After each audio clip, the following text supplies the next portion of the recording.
Qui a besoin de prendre une douche quand on peut simplement utiliser du parfum? S'il vous plaît, laissez-moi tranquille, l'eau me traumatise, disait Priscilla en souriant à son reflet dans le miroir.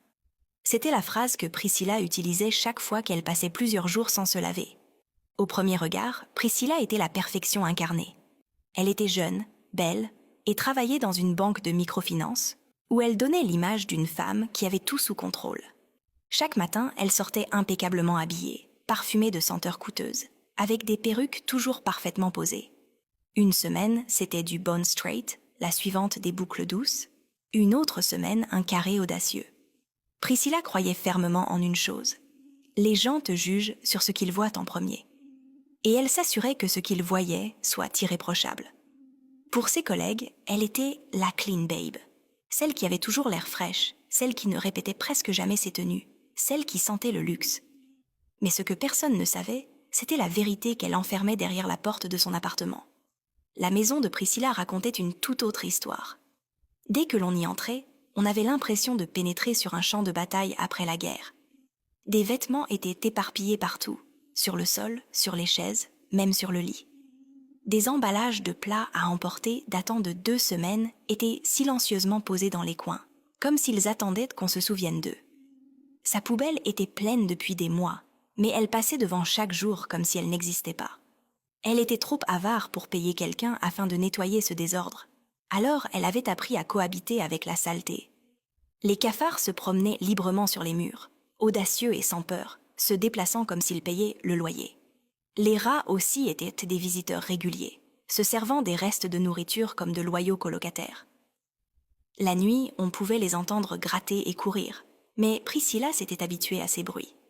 Parfois, la culpabilité la rattrapait. Elle prenait un balai ou une serpillière, déterminée à tout nettoyer d'un coup. Mais quelques minutes plus tard, la fatigue prenait le dessus. Elle s'effondrait sur le canapé ou le lit et s'endormait, le balai encore dans la main. Le soleil se levait, et le matin, elle se réveillait, se vaporisait généreusement de parfum, s'habillait magnifiquement, et sortait comme si de rien n'était. Priscilla paraissait parfaite aux yeux du monde, mais derrière les portes closes, sa vie tombait lentement en ruine. Dans sa rue, les gens l'admiraient chaque fois qu'elle sortait. « Priscilla, tu es tellement belle », disait-il. « S'il te plaît, donne-moi ta perruque. » Elle souriait poliment, savourant l'attention. Si seulement ils savaient que la mauvaise odeur qu'ils attribuaient aux égouts à ciel ouvert venait en réalité de son appartement. Priscilla était extrêmement paresseuse, et cela se voyait dans son quotidien. Elle se réveillait tard presque tous les matins, toujours en retard.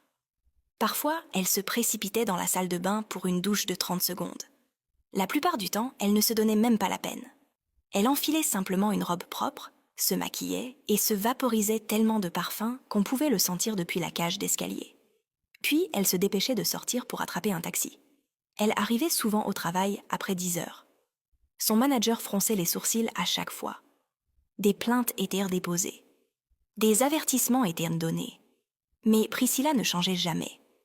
Le retard était devenu une habitude.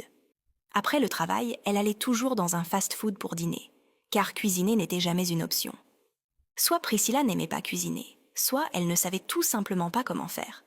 La dernière fois qu'elle avait essayé de faire bouillir des nouilles, elle s'était transformée en un regret détrempé. Depuis ce jour, elle avait complètement abandonné et choisi les plats à emporter.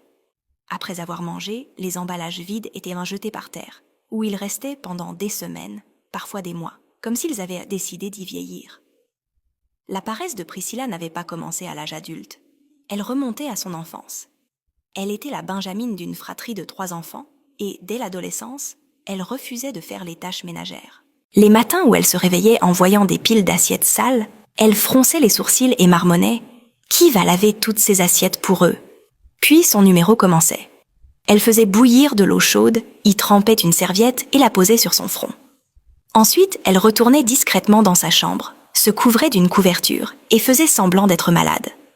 Quand ses frères et sœurs criaient « Priscilla, lève-toi, on sait que tu fais semblant, va laver ces assiettes », elle se mettait à trembler dramatiquement, comme si elle avait une forte fièvre. Sa mère accourait, posait la main sur son front et soupirait « Laissez-la tranquille. Vous ne voyez pas qu'elle est malade ? Ne soyez pas dur avec votre sœur. » Sous la couverture, Priscilla souriait. Son plan avait encore fonctionné. Le reste de la journée, on lui apportait la nourriture dans sa chambre et elle se reposait comme une reine. C'est ainsi qu'elle a grandi. Sa mère cuisinait pour elle, nettoyait pour elle et lavait ses vêtements. Priscilla n'a jamais appris à prendre soin d'elle-même.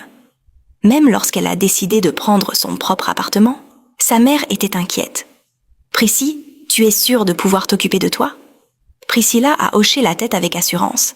Pourtant, tout ce qu'elle voulait, c'était la liberté, la joie de vivre seule, comme ses amis. Pendant un temps, sa mère venait encore nettoyer l'appartement pendant que Priscilla était au travail. Mais un jour, la sœur aînée de Priscilla a appelé leur mère et lui a parlé fermement. « Maman, Priscilla est une adulte. Elle a 27 ans. Tu penses l'aider, mais en réalité, tu lui fais du mal. » Leur mère y a réfléchi et a compris qu'elles avaient raison. Elle a décidé de prendre du recul et de laisser Priscilla gérer sa propre vie. Cette décision a tout changé.